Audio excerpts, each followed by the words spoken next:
Greetings, everyone, and welcome to Anime Night in the Dojo. Today's featured show, Gachiakuta, Season 1. Yep, Gachiakuta, Season 1, Episode 5. Welcome back to the dojo. I'm Ryu. That's Age. We're back for more Anime Night in the Dojo. And, well, this week is full of madness because I got my original channel back. We are not going back to that channel, so don't freak out. I'm just going to have a video on what happened with that coming up here at some point in the next week, explaining the process and all the madness. It wasn't a massive legal process. It was just I had to submit something very official. But I'll let you guys know what happened with that. But I did win and get my OG channel back, so I didn't Twitch VOD, so I'm very excited about that. And I have completely closed that channel down to public anything, so the only video that's going to be public on that channel is basically, hey, we're over here now, if you're looking for us and what happened. So anyway, I just wanted to let everybody know that I got that back, so a win for the little guy, right? I'll do a longer video explaining all of that. But for now, Gachiakuta. You guys ever just get drugged to a job by some random person you just met, and then you're promised that the boss is going to be there, and then the boss isn't there, and then you get thrown into an unpaid internship, and crazy hot girl just, has to take on some kind of thing, and you end up in a situation that you don't know what you're doing, and then you just end up like Ruto with a thumbs up. that was the situation with Rio, I believe her name was. Yeah. So that's where we're at. Some weird stuff going on with the implications of that trash beast being embedded with a what do they call them? Vital instrument. Vital instruments, yes. And then we had the one of the thugs. It was simply embedded. That was the core of the trash beast. Yeah. So we got left on one of the thugs that was going to, auction off Ruto and all that to whatever, waking up in some random guy's place, and well, that's probably going to be bad guy number 1 for this part of the season. So interesting to see what's going on with him. But we got introduced to several new characters last week, including an entire room of them that was not supposed to be there. Because once again, your now coworker that was telling you just have to meet the boss and you can meet everybody else later. There's totally not going to be anybody in the break room. Meanwhile, everybody, including everybody that's not supposed to be there except the boss, was in the break room. All at the same time. Because plot device. Well, yeah, after the fact, having it, explained about the whole thing of, the support crews and stuff like that, it looked more like, it was like there's, 3 or 4 other cleaners here and their support crews. Yeah. So that made more sense once they explained the support teams, which are just regular people that aren't givers and don't have powers or vital instruments, but they can still, throw a body block on something and toss it there, just kind of push things around. You know what I mean? They're like linebackers. They just kind of protect the quarterback. So, yeah, that's an interesting dynamic. So going forward, it'll be interesting to see what they do with that. But I'm sure we'll get some sort of training at some point here. But I believe they're going to be dealing with the fallout of what's going on with the trash beast and whatnot. So Ruto's immediate training with the other guy will have to just a little. So again, 2 cores, so we got plenty of time. So. Yeah, we have to investigate the whole thing with the trash beast core, and once again, Ruto's still just kind of in the waiting room, but he needs to become an actual member before he can start training and doing jobs. Yep. So either way, I'm ready.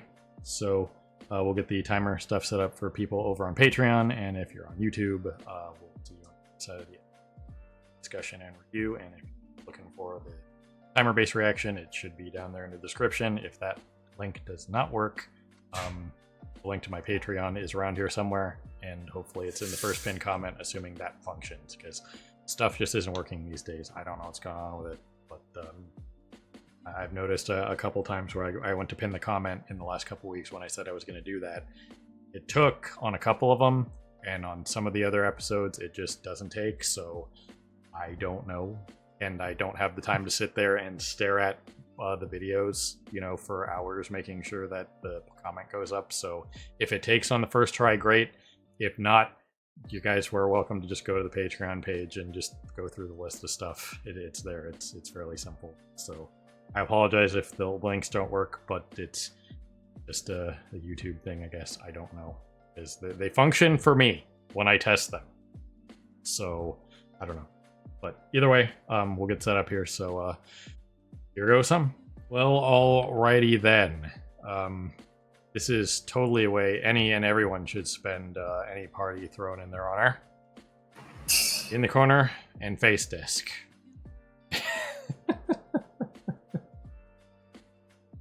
I can appreciate it. I've been there before.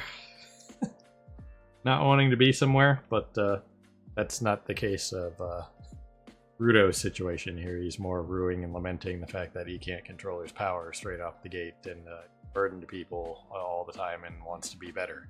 So, yeah, he had to have that heart-to-heart discussion with Bruce here. And, well, we got that little character connection. That was cool.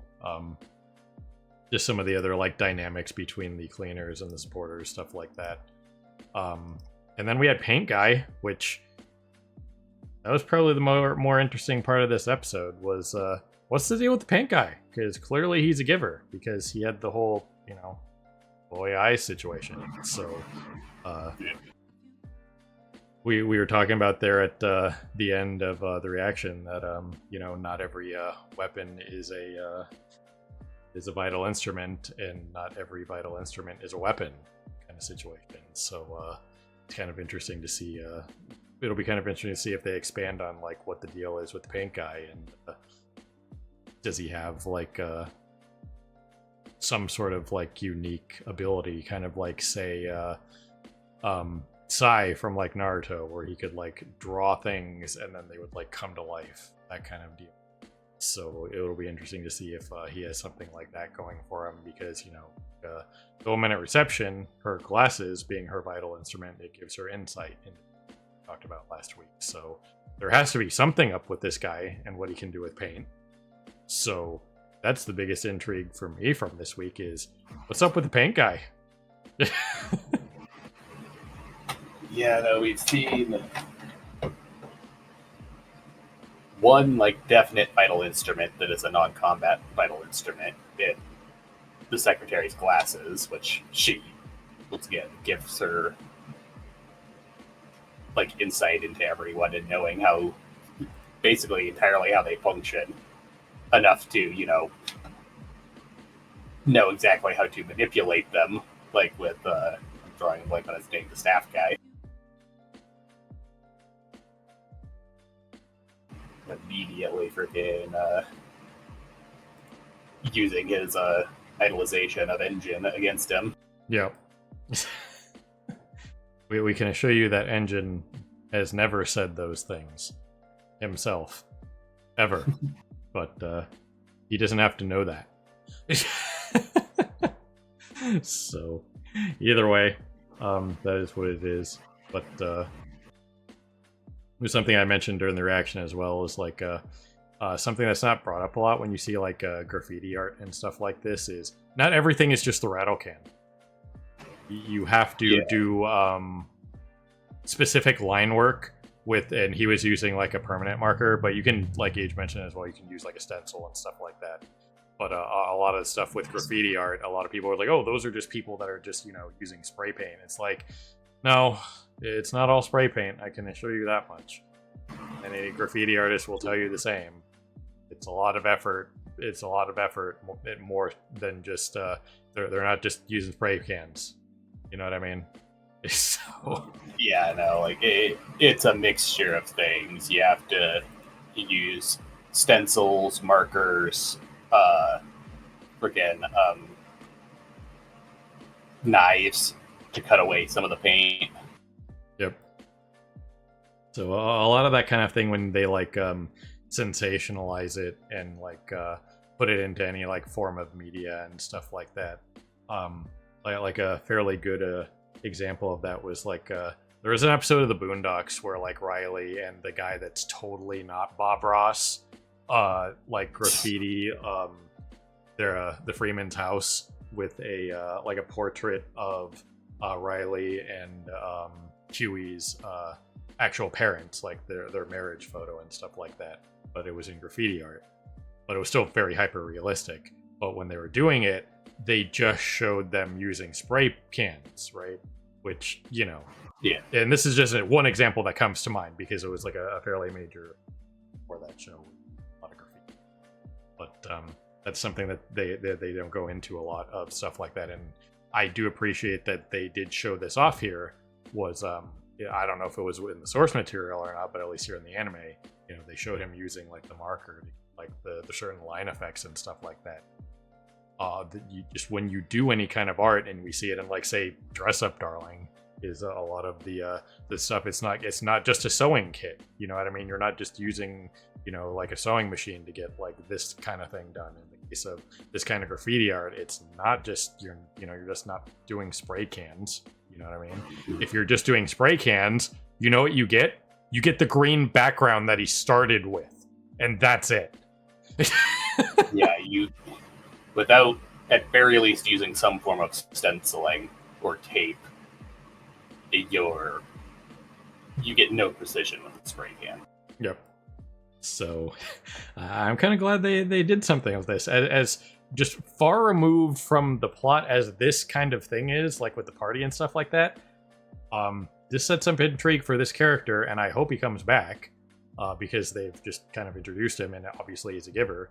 But the fact that they did show off how a lot of like art forms like this, when they portray them in any kind of media, they very much montage it and don't show off the very precision and extra work beyond, like, when you think graffiti, you think, oh, it's just like rattle can. But it's not only that, it's several other various, you know, disciplines and stuff like that when it comes to it, you know, stenciling, markering, or the stuff we talked about. So that was cool that they showed that off, because most of the time when they're doing something like this, you're just going to see the spray can, or you're just going to show the sewing machine, or you're just going to show, like, you know, Dominic Toretto in Fast and the Furious, and he just has like a socket wrench and that's it. It's like, you need way more tools than a socket wrench to work on a car. You know what I mean? It'd be like just you know, just using like the paint tool in Photoshop and nothing else. You know what else they could do? Maybe they could work on the freaking Crunchyroll player, because that was 7 minutes. Okay, we talked about how it's been like uniform 12 minutes. Well, in freaking Dan it was 10.5 minutes. In this one, it was 7 minutes and 12 seconds. So I don't even know what's going on anymore. It's sickening. You know what I mean? It can't just leave me the hell alone and let me appreciate the freaking graffiti art in the background. No, we have to reset the whole episode and go back to them eating pizza. So that's where we're at. So, you know, that was another thing I was going to get to, is like last episode where they showed them like at like a restaurant and stuff like that, and they had like normal looking food, stuff like that. They had like a spread of food in this that was like normal looking and stuff like that. So I don't know if they're going to go into like how they acquire certain foods in this, you know, like even in say like the Fallout universe, post-apocalyptia, you could still grow plants. You know what I mean? Yeah, I imagine that they still do farming and stuff like that, because like we've seen on the map, the whole thing is like a fair amount of the planet is still livable.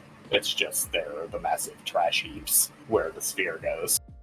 Right, and it's one of those things that you don't really see addressed or talked about all that often, and it's still kind of like an important thing to just kind of address a little bit, as opposed to just hand wave. It's like, oh yeah, they get food, however, whatever. Just like, okay, but, you know, could we at least make it make some semblance of sense? You know what I mean?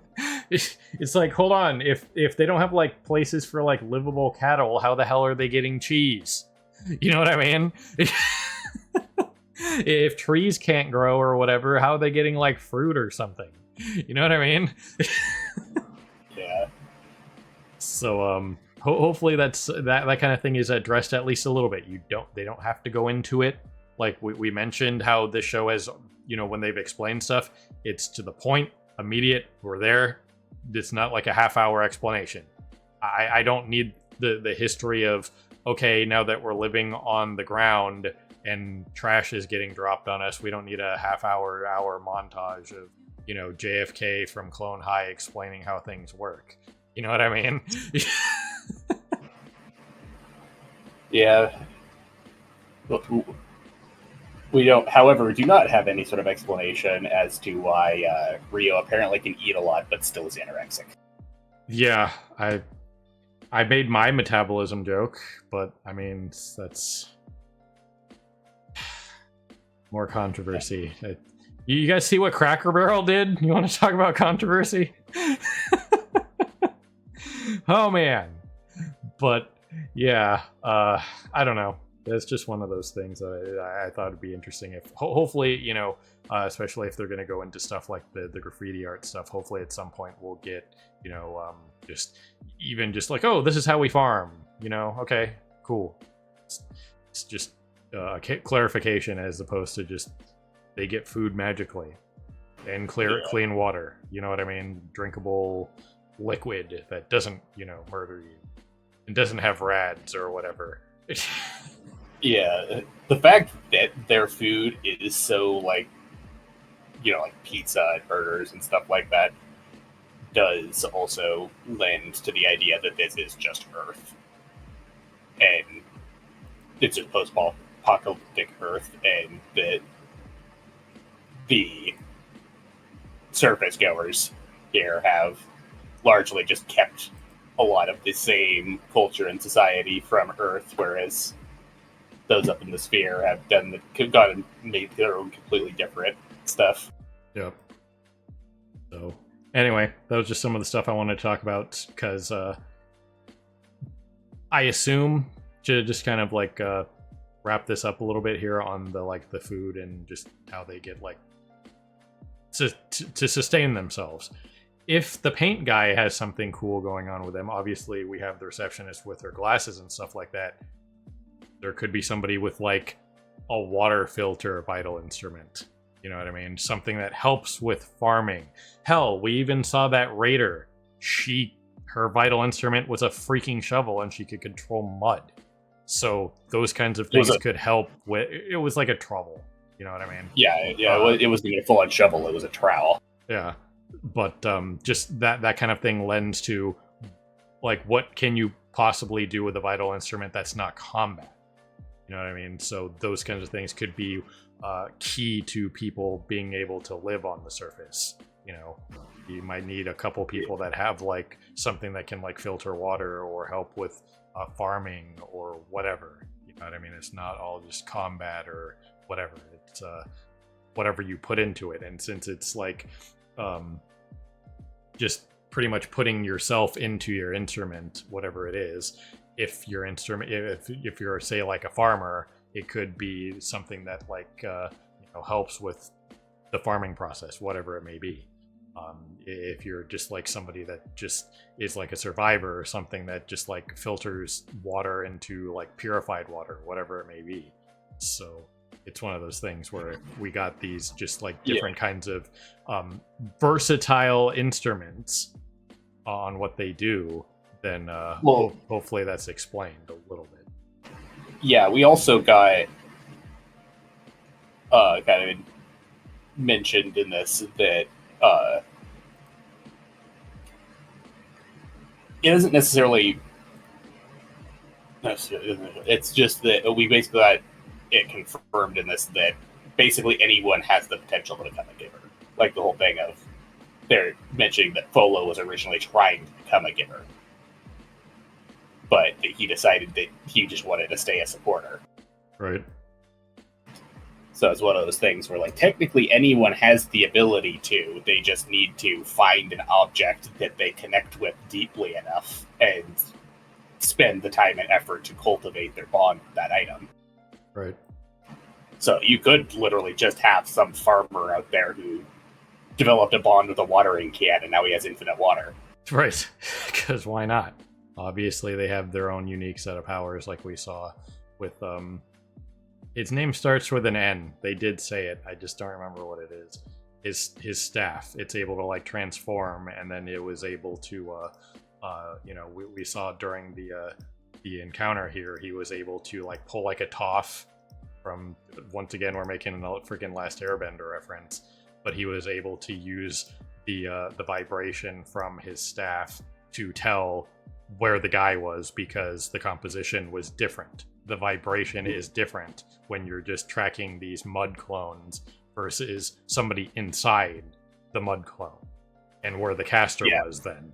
That's why he was able to selectively target. Like I mentioned, it's like, well, you need to kill the caster. In his case, he needed to figure out how to get to the caster. So this was a neat way to handle this situation, even though it looks like he's about to get clawed. So maybe we don't need to learn his name. Who knows? Yeah, we still don't really have any context for how much this author does or does not like to kill off characters. Yeah. So I'm just saying it's on the table. Not every show keeps, initial cast alive. I mean, you could be introduced to somebody and then they end up being freaking Jenkins from Mass Effect and he runs in and gets slapped. I'm trying to make as many references as humanly possible. I'm testing your knowledge of fiction. Now, to make another reference, this whole scenario here was very friggin' Arthur when he was defending Vulcan's workshop. Yep. Just once again, the whole thing of the backline illusion character supporting the melee fighter. Right.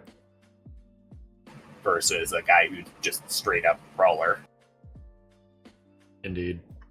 So, yeah, I assume we'll be getting more on the dude who is voiced by the same Hawks. I don't think we got that guy's name. He's just some guy that's a raider, I guess. I don't know if they're a faction or if they're just like how they're kind of like referred to as like in general, just like we've seen it like, once again with the Fallout universe, raiders are a faction and they are loosely affiliated, but there's all kinds of different groups of them.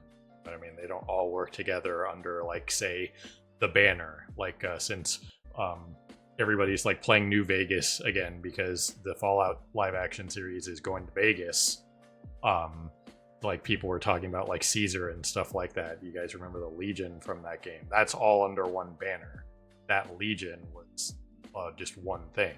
Raiders and Fallout, they're just like your average everyday run-of-the-mill thug, and yeah, some of them are like parts of groups and stuff like that.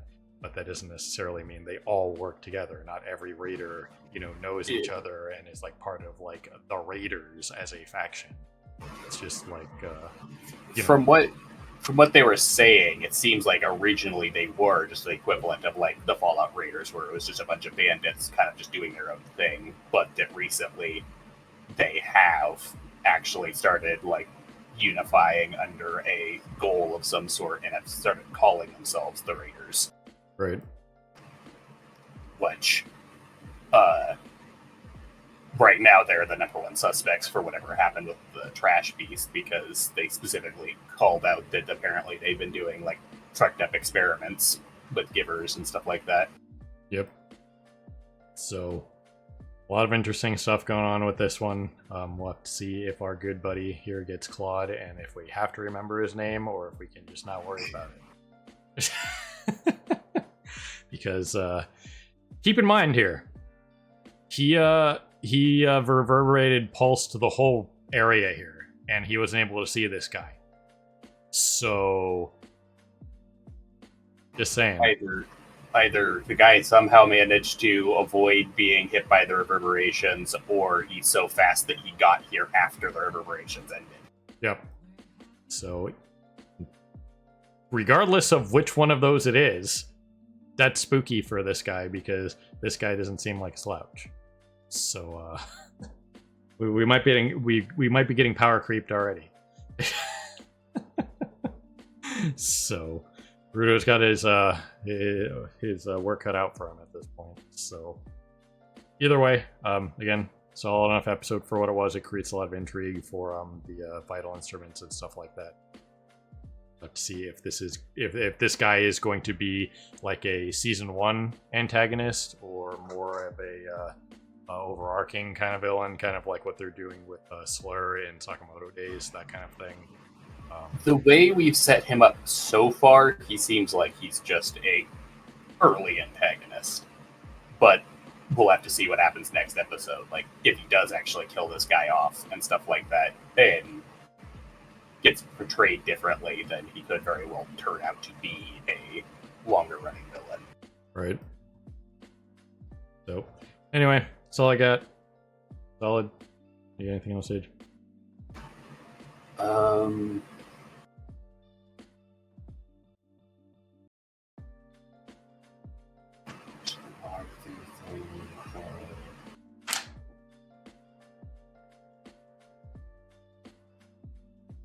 I think that was everything. I think the biggest thing really was bringing up the whole thing of like how technically like anyone can could cultivate a vital instrument.